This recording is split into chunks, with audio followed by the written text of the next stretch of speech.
Yes, Fred Hazelton is here. Fred, you are a contributor and a big part of this book, The Unofficial Guide to Walt Disney World, right? This is something you're involved in every year. It is, yeah. Look, I just want to point out the size of this book. Look how thick this thing is. There's a lot of Disney information in there. And you're a numbers guy, right? I am, yes. Yeah, you work for Stats Canada. That's right.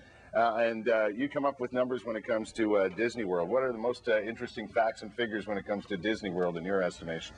Well, it's true. The book itself is quite intimidating to a lot of people. They just look at it and say, you know what, it's huge. How am I going to use this for my Disney vacation? You've got to make sense out of this, yeah. But we say, you know what, that's true, but Disney World itself can be quite an intimidating destination for people that want to go there. It's huge. It's really, Disney World is about the size of Ottawa, so you're thinking about trying to navigate a big city like this, it helps to have as much information as you can. Yeah, I'm sure you start with how to get around and all that sort of thing, and where the resorts are and where everything is. We cover everything. We cover everything from hotels to restaurants to the theme parks themselves and all the attractions within. How did you get involved in this?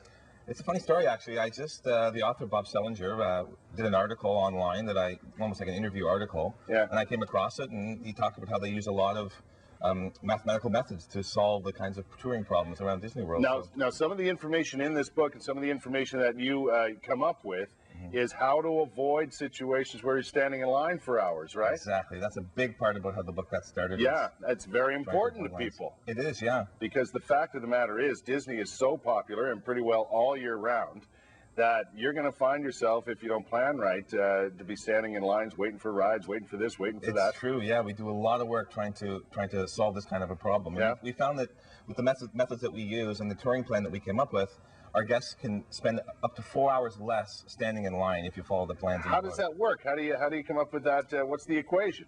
Oh gosh, it's hard to explain in a nutshell. But basically, if you took all the different combinations of how you could travel around the Magic Kingdom, especially, which has 42 attractions. Yes. The number of different combinations to do the attractions is astronomical. It's in the gajillions. Yes, yes. And so I can't even say the number. It's that long. No, neither can I. Nobody can. Yeah. It's about the same as the number of grains of sand in the earth. That kind of a number. Yeah, that makes sense. So basically what we do is we use a computer program that will tell you within 2% what is the actual optimal route to take. Really? Yeah, so it involves a lot of things like getting up early, making sure you get to the park before everybody else does, getting in line to get in, because most people want to sleep in. So if you can get there early, visit some of the attractions that are very popular in the morning before the crowd starts to build. Right. That leaves you a time to take a break in the afternoon. You can come back in the evening. Right. Do some of the attractions that won't be as busy that time of day. Yeah, like Splash Mountain, for example.